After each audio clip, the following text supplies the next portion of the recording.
नमस्कार। अच्छा, हम में से कितने ही लोग हैं जिनकी सुबह एक कप गर्मा-गर्म चाय के बिना होती ही नहीं है ना? ये सिर्फ एक ड्रिंक नहीं है बल्कि एक रूटीन है, एक आदत। पर क्या कभी सोचा है कि ये जो हमारी आदत है, ये हमारी सेहत पर असल में क्या असर डालती है? तो आज का बड़ा सवाल यही है, ये जो रोज की चाय है, ये हमारी सेहत के लिए अच्छी है या बुरी, दोस्त है या दुश्मन? चलिए आज इसी सवाल का जवाब ढूंढते हैं फैक्ट्स के साथ। तो चलिए सबसे पहले अच्छी खबर से शुरुआत करते हैं। चाय पीने के कई फायदे भी हैं। देखते हैं कि आखिर वो कौन से फायदे हैं जो इसे दुनिया भर में इतना पॉपुलर बनाते हैं। तो चाय का सबसे पहला और शायद सबसे बड़ा फायदा वो है एनर्जी का इंस्टेंट बूस्ट। और इसका क्रेडिट जाता है कैफीन को। ये एक नेचुरल स्टिमुलेंट है जो सीधा हमारी थकान मिटाता है और हमें एकदम फ्रेश फील कराता है। लेकिन मजे की बात यह है कि चाय सिर्फ जगाती नहीं, ये रिलैक्स भी करती है। इसमें होता है थियानिन। ये एक तरह का एमिनो एसिड है जो हमारे दिमाग पर काम करता है, स्ट्रेस और टेंशन को कम करने में मदद करता है।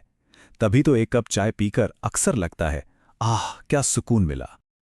और फायदे यही खत्म नहीं होते, लिस्ट तो और भी है। चाय में जो एंटीऑक्सीडेंट्स होते हैं ना, वो हार्ट हेल्थ के लिए बहुत अच्छे माने जाते हैं। अगर पेट में थोड़ी गड़बड़ है तो अदरक या इलायची वाली चाय तो जैसे जादू कर देती है। और सर्दी खांसी में गर्म चाय की राहत से बेहतर और क्या हो सकता है। कमाल की बात तो ये है कि ये स्किन और बालों के लिए भी फायदेमंद है। लेकिन जैसा कहते हैं ना कि हर सिक्के के दो पहलू होते हैं, तो चाय की कहानी का भी एक दूसरा साइड है। अब वक्त है ये देखने का कि इस पसंदीदा ड्रिंक के कुछ नेगेटिव इफेक्ट्स क्या हो सकते हैं। यह बड़ा इंटरेस्टिंग है। देखिए, जिस कैफीन की हम अभी तारीफ कर रहे थे वही एक विलन भी बन सकता है। अगर कैफीन ज्यादा हो जाए तो ये दिल की धड़कन बढ़ा सकता है, घबराहट पैदा कर सकता है और सबसे बड़ी दिक्कत, नींद उड़ा सकता है। अब चाय में एक और चीज होती है जिसे कहते हैं टैनिन, और इसके बारे में जानना इसलिए जरूरी है क्योंकि ये हमारे शरीर में न्यूट्रिएंट्स को एब्जॉर्ब होने से, मतलब सोखने से रोक सकता है। ये स्लाइड इस प्रोसेस को बहुत ही अच्छे से समझा रही है।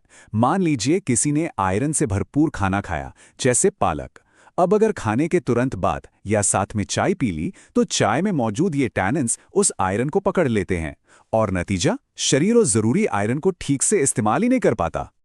इसके अलावा भी कुछ बातें हैं जिनका ध्यान रखना चाहिए, जैसे खाली पेट चाय पीने से एसिडिटी और गैस की प्रॉब्लम हो सकती है। और हाँ, अगर चाय पीने की आदत हद से ज़्यादा बढ़ जाए तो ये एक लत भी बन सकती है, जिसे छोड़ना फिर मुश्किल हो जाता है। तो इसका मतलब क्या है? क्या चाय पीना छोड़ दें? नहीं, बिल्कुल नहीं। जवाब है बैलेंस में। तो चलिए अब बात करते हैं चाय पीने के सही तरीके की, जिससे फायदे मिले और नुकसान से बचा जा सके। तो सबसे जरूरी नियम क्या है? वो है एक लिमिट। एक्सपर्ट्स का मानना है कि दिन में 2 कप, बस ये एक सेफ और हेल्दी लिमिट है। इतना करने से चाय के फायदे भी मिल जाते हैं और उसके साइड इफेक्ट से भी बच जाते हैं। और दूसरा सबसे जरूरी नियम, चाय कभी भी खाली पेट नहीं। सुबह उठते ही पहली चीज चाय नहीं होनी चाहिए। इससे पहले कुछ हल्का सा खा लेना एसिडिटी जैसी दिक्कतों से बचाता है। तो ये रही एक सिंपल सी चेकलिस्ट जिसे हम सब फॉलो कर सकते हैं। पहला, दिन में 2 कप से ज्यादा नहीं। दूसरा, खाली पेट तो बिल्कुल नहीं। तीसरा, कभी कभी ग्रीन या हर्बल टी ट्राई करना भी एक अच्छा ऑप्शन है। और आखिरी बात, चीनी और गाढ़े दूध का इस्तेमाल जितना कम हो उतना अच्छा। ये छोटे छोटे बदलाव बड़ा फर्क ला सकते हैं। तो हमने चाय के फायदे भी देखे, नुकसान भी, और इसे पीने का सही तरीका भी समझ लिया। तो इस पूरी बातचीत का निचोड़ क्या है? सबसे बड़ी बात यह है कि चाय ना तो अच्छी है और ना ही बुरी। कोई भी चीज अच्छी या बुरी नहीं होती। सब कुछ इस बात पर डिपेंड करता है कि हम उसे कितनी मात्रा में और कैसे इस्तेमाल करते हैं। चाय के मामले में भी मॉडरेशन यानी कि संयम ही सब कुछ है। तो अब आखिर में ये सवाल खुद से पूछने वाला है कि चाय पीने की जो हमारी आदत है वो कितनी हेल्दी है। अपनी आदतों को समझना